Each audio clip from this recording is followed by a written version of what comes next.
വേദിയിലേക്ക് എത്തിച്ചേരുക എന്നുള്ളത് അത്ര എളുപ്പമുള്ള കാര്യമായിരുന്നില്ല. ഗതാഗത തടസ്സം അനുഭവിച്ച മത്സരാർത്ഥികൾക്കും രക്ഷിതാക്കൾക്കും ആശ്വാസമായി ഡാബ് കെ ഗാഡി എന്ന പേരിൽ ഗതാഗത സംവിധാനം ഏർപ്പെടുത്തിയിരിക്കുകയാണ് സംഘാടകർ.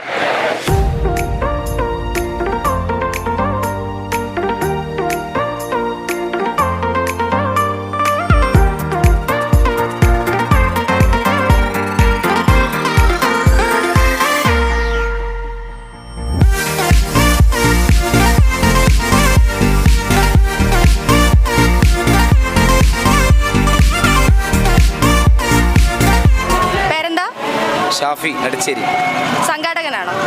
ഈ ട്രാൻസ്പോർട്ട് ബിസോണുമായിട്ട് ബന്ധപ്പെട്ട് ട്രാൻസ്പോർട്ട് കമ്മിറ്റിയുടെ കൺവീനറാണ്. ഈ ട്രാൻസ്പോർട്ട് കമ്മിറ്റി ഇങ്ങനൊരു ബസ് ഏർപ്പാടാക്കി, ഒന്നല്ല 2 ബസ്സാണ്, 4 ബസ്സുകൾ. 4 ബസ്. ഓക്കെ, അപ്പൊ ഈ 5 ദിവസം അത് പ്രയോജനപ്പെട്ടു എന്ന് വിചാരിക്കുന്നു.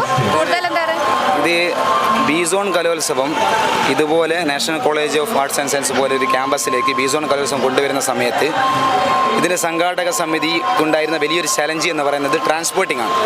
കാരണം പ്രധാനപ്പെട്ട ടൗണുകളായ നാദാപുരം, കല്ലാച്ചി പോലുള്ള ടൗണുകളിൽ നിന്ന് കുറച്ച് അത്ര വിദൂരത്തുള്ള ഒരു കോളേജാണ്.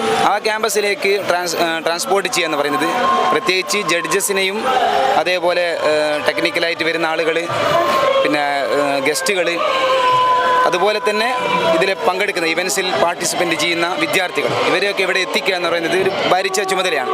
അപ്പോൾ ആ സമയത്ത് നമുക്കുണ്ടായ ഒരു ഐഡിയ ആണ് ഈ രീതിയിൽ എല്ലാവർക്കും ഇവിടെ വരുന്ന ബിസോൺ അറ്റൻഡ് ചെയ്യുന്ന മുഴുവൻ വിദ്യാർത്ഥികൾക്കും സൗകര്യപ്രദമായ രീതിയിൽ യാത്ര ചെയ്യാൻ വേണ്ടി പ്രധാന ടൗണുകളായ നാദാപുരത്ത് നിന്ന് അതുപോലെ വടകര റെയിൽവേയിൽ നിന്നും ഇവിടേക്ക് ബസ് ഏർപ്പാട് ചെയ്യുക എന്നുള്ളത്. അപ്പോൾ അതിന് നമ്മൾ കൊടുത്തിരിക്കുന്ന പേര് എന്ന് പറയുന്നത് ബിസോണിൻ്റെ പേര് പോലെ തന്നെ ഡാബ് കെ ലയാലി പോലെ തന്നെ ഡാബ് കെ ഗാഡി എന്നുള്ളതാണ്. അപ്പോൾ ആ ഡാബ് കെ ഗാഡി എന്നുള്ള ഞങ്ങളുടെ ഈ ഒരു പ്രൊജക്റ്റ് വളരെ നല്ല രീതിയിലാണ് ഞങ്ങൾക്ക് മുന്നോട്ട് കൊണ്ടുപോകാൻ പറ്റിയത്. നിങ്ങൾക്ക് കാണാം ഇവിടെ നിൽക്കുന്ന ആളുകൾ, പ്രത്യേകിച്ച് നമ്മുടെ ഈ ട്രാൻസ്പോർട്ട് കമ്മിറ്റി മെമ്പർമാർ, അതുപോലെ ഇതിൻ്റെ ഡ്രൈവേഴ്സ്, ഇവരൊക്കെയും വളരെ നന്നായി സഹകരിച്ചുകൊണ്ടാണ് ഈ ഒരു വിഷയം മുന്നോട്ട് കൊണ്ടുപോകുന്നത്. നമ്മുടെ മുന്നിലുള്ള വലിയൊരു ചലഞ്ച് എന്ന് പറയുന്നത് രാത്രിയും ഇവിടെ ഒരുപാട് ഇവൻറ്റ് കംപ്ലീറ്റ് ചെയ്തിട്ട് വിദ്യാർത്ഥികൾ പുറത്തേക്ക് പോകുന്നുണ്ട്. പെട്ടെന്ന് യാത്രാ സൗകര്യം ഏർപ്പാട് ചെയ്യാൻ ഓട്ടോയോ ജീപ്പോ ഒന്നും ഇല്ല, ഉൾപ്രദേശമാണ്. അപ്പോൾ അതുകൊണ്ട് തന്നെ അതിനെ പരിഹരിക്കാൻ വേണ്ടി ഞങ്ങൾ ഈ ഒരു പ്രൊജക്റ്റുമായിട്ട് മുന്നോട്ട് വന്നപ്പോൾ വളരെ നല്ല രീതിയിൽ ഇത് മുന്നോട്ട് കൊണ്ടുപോകാൻ പറ്റിയിട്ടുണ്ട്.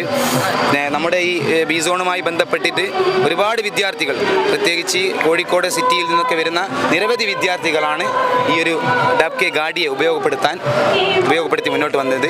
ഞങ്ങൾക്ക് തീർച്ചയായിട്ടും ഞങ്ങൾക്ക് ഉറപ്പുള്ളൊരു കാര്യം എന്ന് പറയുന്നത് ബിസോണിൻ്റെ ചരിത്രത്തിൽ ഇടം നേടിയ ഡാബ് കെ ലയാലി പോലെ തന്നെ ഡാബ് കെ ലയാലിയിൽ ഒഴിച്ചുകൂടാൻ പറ്റാത്തൊരേടായി ഡാബ് കെ ഗാഡി മാറിയിട്ടുണ്ട് എന്നുള്ളതാണ്. പ്രത്യേകിച്ച് നമ്മുടെ ഈ ബസ്സുകൾ, 4 ബസ്സുകൾ കോളേജ് മാനേജ്മെൻറ്റാണ് ഞങ്ങൾക്ക് വിട്ടു തന്നത്.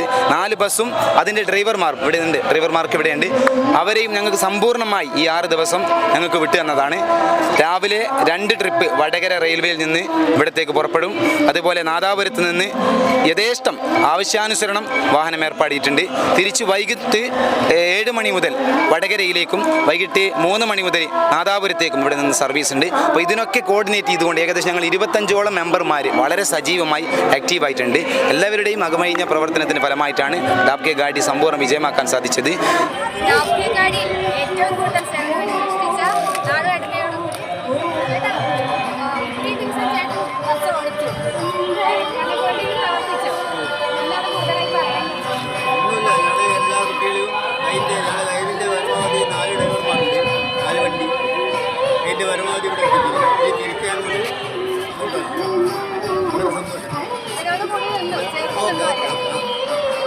ഡാബ് കെ ഗാഡി അതിഗംഭീരമായി ഇവിടെ സർവീസ് നടത്തിക്കൊണ്ടിരിക്കുകയാണ്. ക്യാമറമാൻ അമലിനൊപ്പം Anjali Lakshmanan, true vision news. Calicut university B zone കലോത്സവം ട്രൂ വിഷൻ ന്യൂസ് വൈബ്സ് 25 നിങ്ങൾക്കായി അവതരിപ്പിക്കുന്നത് MET arts and science college Nadapuram.